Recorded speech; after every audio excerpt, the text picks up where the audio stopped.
शनिवार व्रत कथा।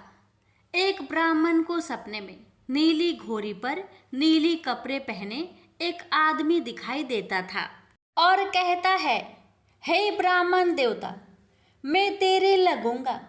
ब्राह्मण घबरा कर उठ गया। अगले दिन यही सपना उसे फिर आता है। यह सपना उसे रोज आने लगा।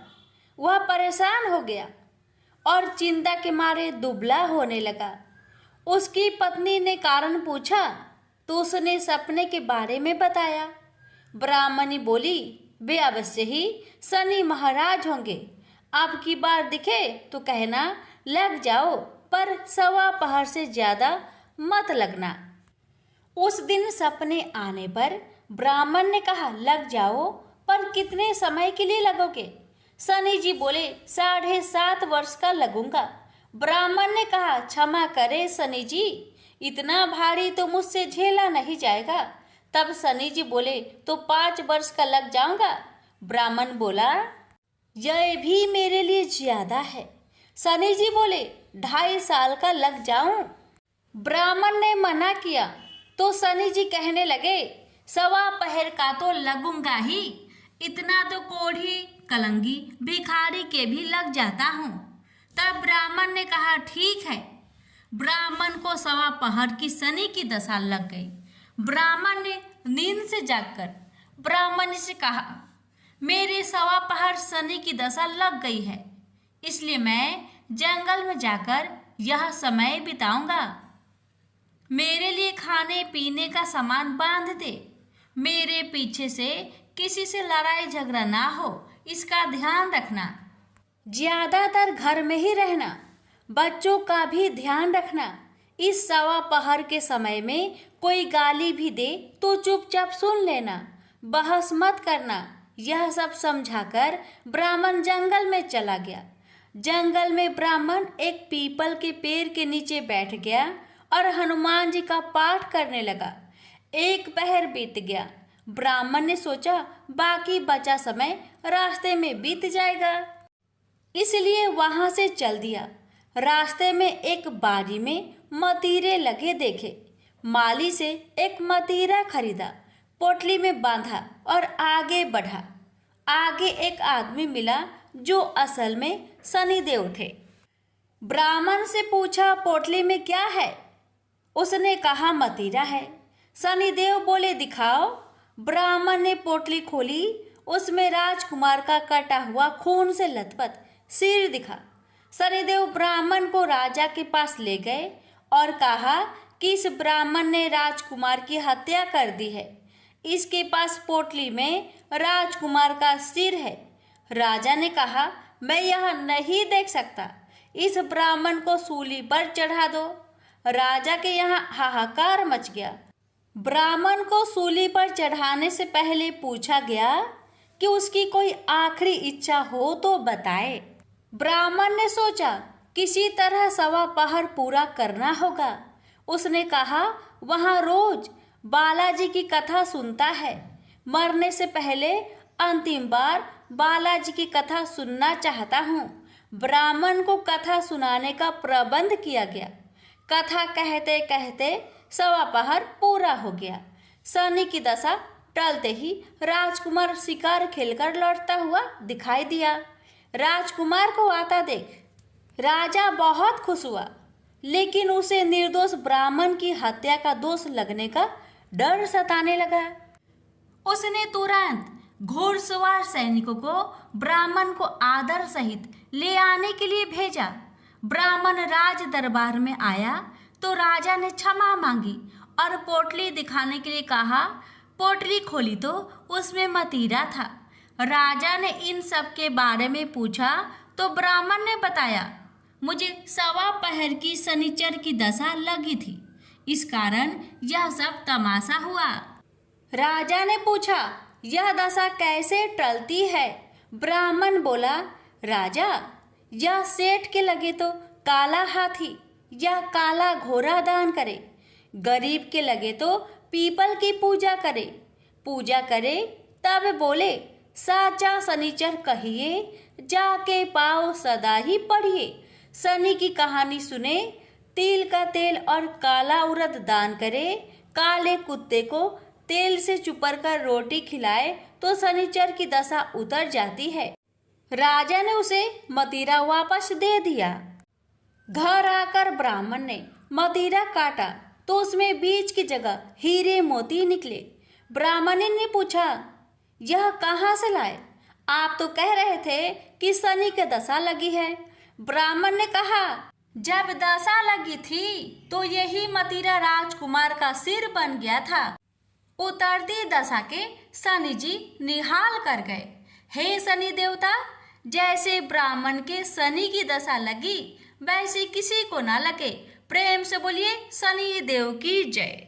एक समय स्वर्ग लोक में सबसे बड़ा कौन के प्रश्न पर 9 ग्रहों में वाद विवाद हो गया। विवाद इतना बढ़ा कि परस्पर भयंकर युद्ध की स्थिति बन गई।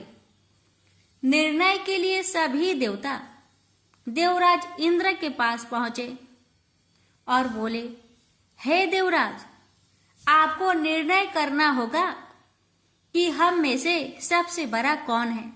देवताओं का प्रश्न सुनकर देवराज इंद्र उलझन में पड़ गए। इंद्र बोले, मैं इस प्रश्न का उत्तर देने में असमर्थ हूं।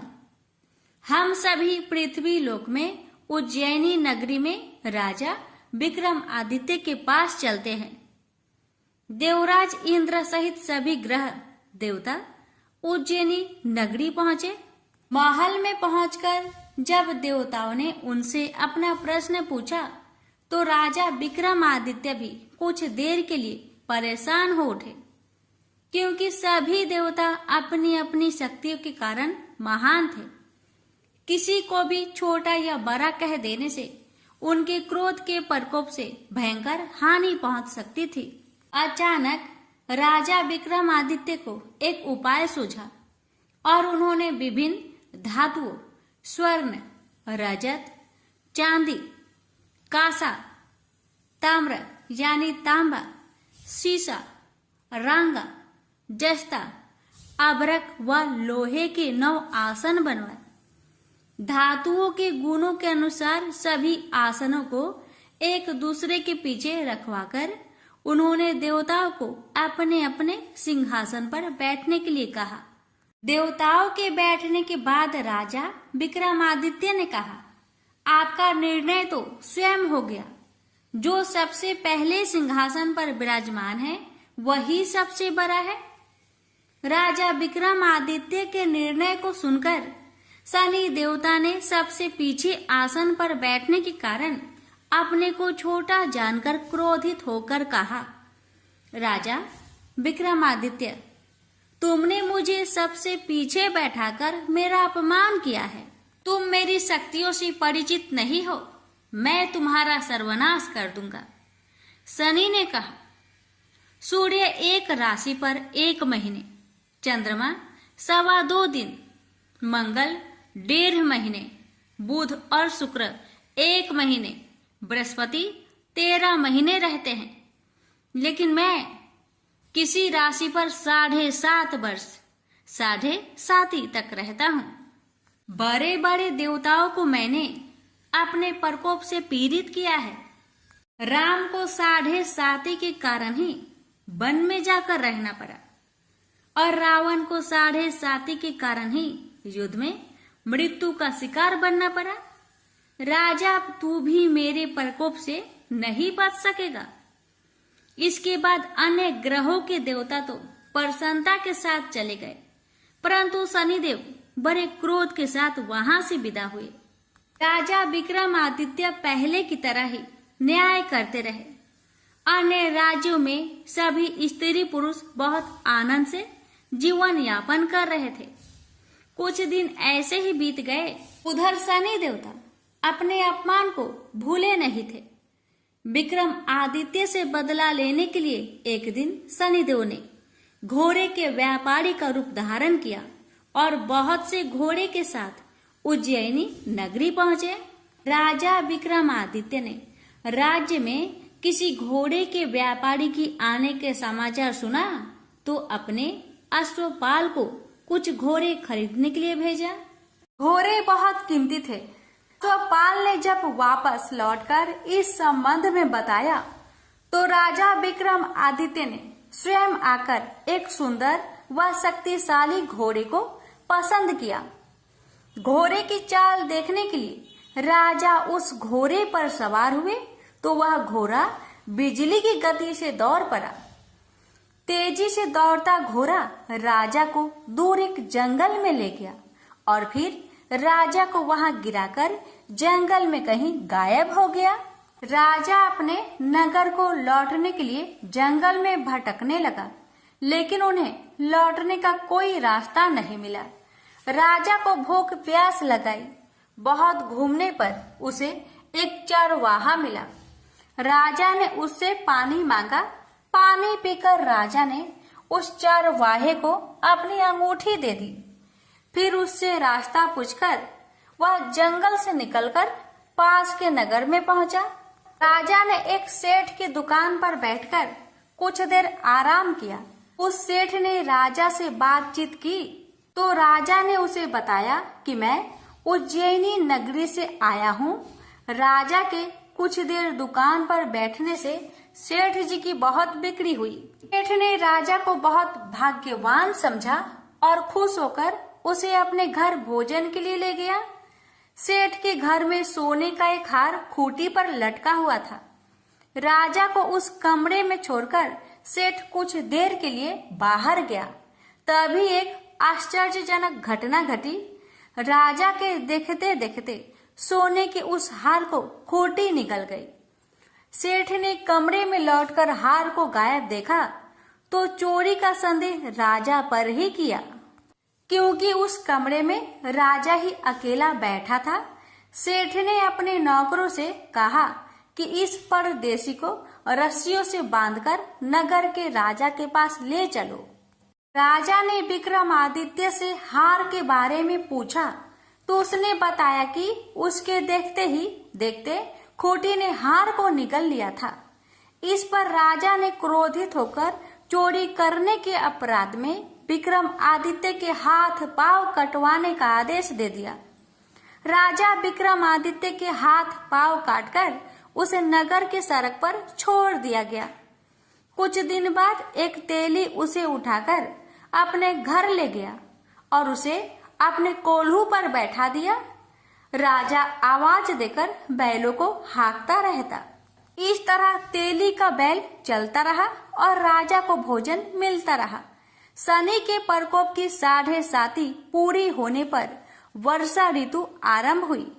राजा विक्रमादित्य एक रात मेघ मल्हार गा रहा था कि तभी नगर के राजा की लड़की राजकुमारी मोहिनी रथ पर सवार उस तेली के घर के पास से गुजरी। उसने मेघ मल्हार सुना तो उसे बहुत अच्छा लगा और दासी को भेजकर गाने वाले को बुला लाने को कहा। दासी ने लौटकर राजकुमारी को अपंग राजा के बारे में सब कुछ बता दिया। राजकुमारी उसके मेघ मल्हार से बहुत मोहित हुई, अतः उसने सब कुछ जानकर भी अपंग राजा से विवाह करने का निश्चय कर लिया। राजकुमारी ने अपने माता पिता से जब यह बात कही तो वे हैरान रह गए। रानी ने मोहिनी को समझाया, बेटी तेरे भाग्य में तो किसी राजा की रानी होना लिखा है, फिर तू उस अपंग से विवाह करके अपने पांव पर कुल्हाड़ी क्यों मार रही है। राजकुमारी ने अपनी जिद नहीं छोड़ी। अपनी जिद पूरी करने के लिए उसने भोजन करना छोड़ दिया और प्राण त्याग देने का निश्चय कर लिया। आखिर राजा रानी को विवश होकर अपंग विक्रमादित्य से राजकुमारी का विवाह करना पड़ा। विवाह के बाद राजा विक्रमादित्य और राजकुमारी तेली के घर में रहने लगे। उस रात स्वप्न में शनिदेव ने राजा से कहा, राजा तुमने मेरा प्रकोप देख लिया। मैंने तुम्हें अपने अपमान का दंड दिया है। राजा ने शनिदेव से क्षमा करने को कहा और प्रार्थना की, हे शनिदेव, आपने जितना दुख मुझे दिया है अन्य किसी को न देना। शनिदेव ने कुछ सोचकर कहा, राजा मैं तुम्हारी प्रार्थना स्वीकार करता हूँ। जो कोई स्त्री पुरुष मेरी पूजा करेगा, शनिवार को व्रत करके मेरी व्रत कथा सुनेगा, उस पर मेरी अनुकंपा बनी रहेगी। प्रातः काल राजा विक्रमादित्य की नींद खुली तो अपने हाथ पांव देखकर राजा को बहुत खुशी हुई। उसने मन ही मन शनिदेव को प्रणाम किया। राजकुमारी भी राजा के हाथ पांव सही सलामत देखकर आश्चर्य में डूब गई। राजा विक्रमादित्य ने अपना परिचय देते हुए शनिदेव के प्रकोप की सारी कहानी सुनाई। सेठ को जब इस बात का पता चला तो दौड़ता हुआ तेली के घर पहुंचा और राजा के चरणों में गिरकर क्षमा मांगने लगा। राजा ने उसे क्षमा कर दिया क्योंकि यह सब तो शनिदेव के प्रकोप के कारण हुआ था। सेठ राजा को अपने घर ले गया और उसे भोजन कराया। भोजन कराते समय वहां एक आश्चर्यजनक घटना घटी। सबके देखते देखते उस खूंटी ने हार उगल दिया। सेठ जी ने अपनी बेटी का विवाह भी राजा के साथ कर दिया और बहुत से स्वर्ण आभूषण, धन आदि देकर राजा को विदा किया। राजा विक्रमादित्य राजकुमारी मोहिनी और सेठ की बेटी के साथ उज्जैनी पहुंचे तो नगर वासियों ने हर्ष से उनका स्वागत किया।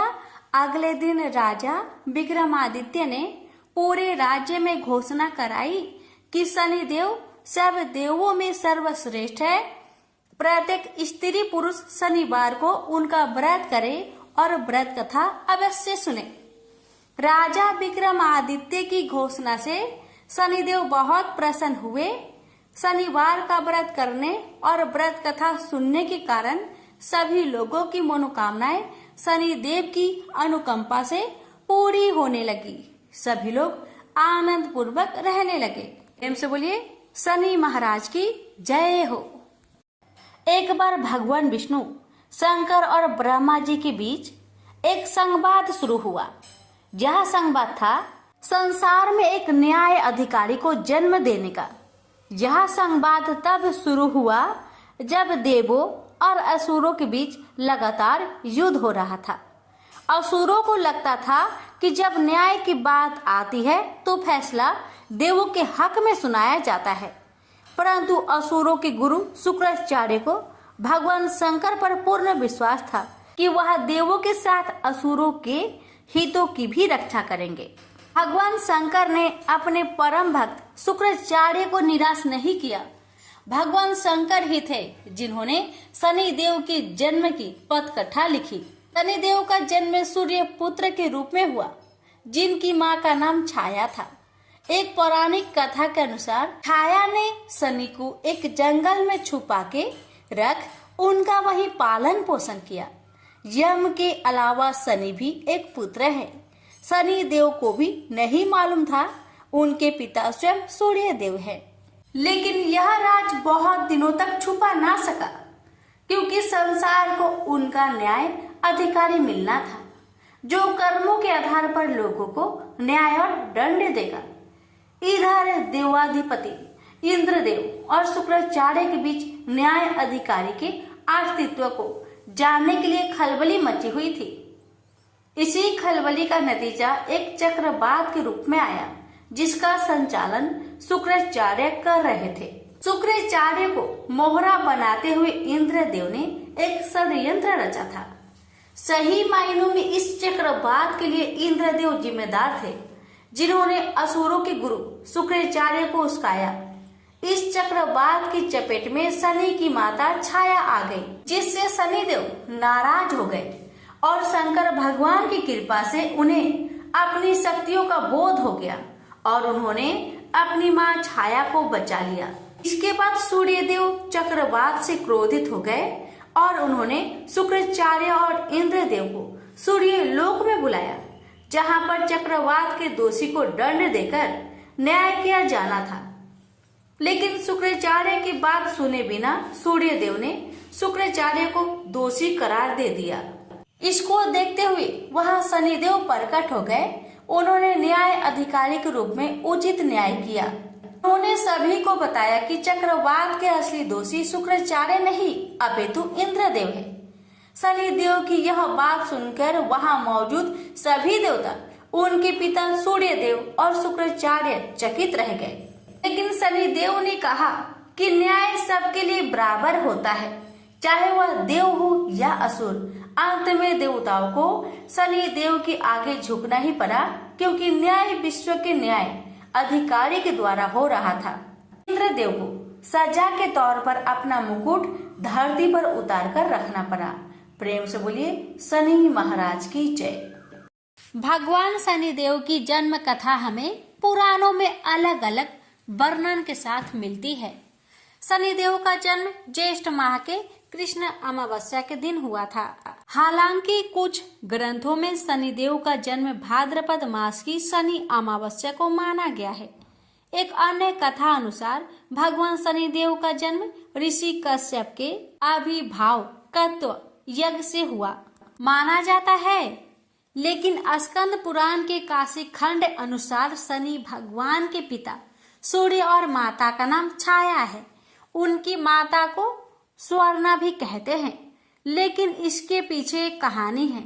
राजा दक्ष की कन्या संज्ञा का विवाह सूर्य देव के साथ हुआ। संज्ञा सूर्य देव के तेज से परेशान रहती थी, तो वह सूर्य देव की अग्नि को कम करने का सोचने लगी।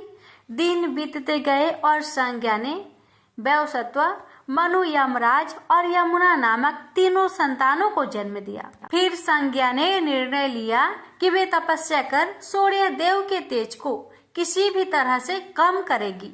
लेकिन बच्चों के पालन और सूर्य देव को इनकी भनक ना लगे, इसके लिए उन्होंने एक युवती निकाली। उन्होंने अपने तप से अपनी ही तरह की एक महिला को पैदा किया और उसका नाम स्वर्णा रखा। यह संज्ञा की छाया की तरह थी, इसलिए इसका नाम छाया हुआ। संज्ञा ने छाया से कहा कि अब से मेरे बच्चों को सूर्य देव की जिम्मेदारी तुम्हारी रहेगी, लेकिन यह राज सिर्फ मेरे और तुम्हारे बीच ही बना रहना चाहिए। यह कहकर संज्ञा वहां से चलकर पिता के घर पहुंची, तो पिता ने कहा कि ये तुमने अच्छा नहीं किया, तुम पुनः अपने पति के पास जाओ। जब पिता ने शरण नहीं दी तो संज्ञा वन में चली गई और घोड़ी का रूप धारण करके तपस्या में लीन हो गई। उधर सूर्य देव को जरा भी आभास नहीं हुआ कि उनके साथ रहने वाली संज्ञा नहीं स्वर्णा है। स्वर्णा अपने नारी धर्म का पालन करती रही और छाया रूप होने के कारण उन्हें सूर्य देव के तेज से कोई परेशानी नहीं हुई। सूर्य देव और स्वर्णा के संयोग से भी मनु, शनिदेव और भद्रा 3 संतानें जन्म लिया। कहते हैं कि जब शनिदेव छाया के गर्भ में थे तो छाया ने भगवान शिव का कठोर तपस्या की थी। भूख, प्यास, धूप, गर्मी सहने के कारण उसका प्रभाव छाया के गर्भ में पल रही संतान यानी शनिदेव पर भी पड़ा। फिर जब शनिदेव का जन्म हुआ तो उनका रंग काला निकला। यह रंग देखकर सूर्य को लगा कि यह तो मेरा पुत्र नहीं हो सकता। उन्होंने छाया पर संदेह करते हुए उन्हें अपमानित किया। माँ के तप की शक्ति शनिदेव में भी आ गई। उन्होंने क्रोधित होकर अपने पिता सूर्यदेव को देखा तो सूर्यदेव उनकी शक्ति से काले पड़ गए और उनको कुष्ठ रोग हो गया। अपनी यह दशा देखकर घबराए हुए सूर्यदेव भगवान शिव की शरण में पहुंचे। तब भगवान शिव ने सूर्यदेव को अपनी गलती का एहसास करवाया। सूर्यदेव को अपने किए का पश्चाताप हुआ। उन्होंने क्षमा मांगी। तब कहीं उन्हें फिर से अपना असली रूप वापस मिला। लेकिन इस घटना के चलते पिता और पुत्र का संबंध हमेशा के लिए खराब हो गया। प्रेम से बोलिए जय शनिदेव। सूर्य नारायण की जय।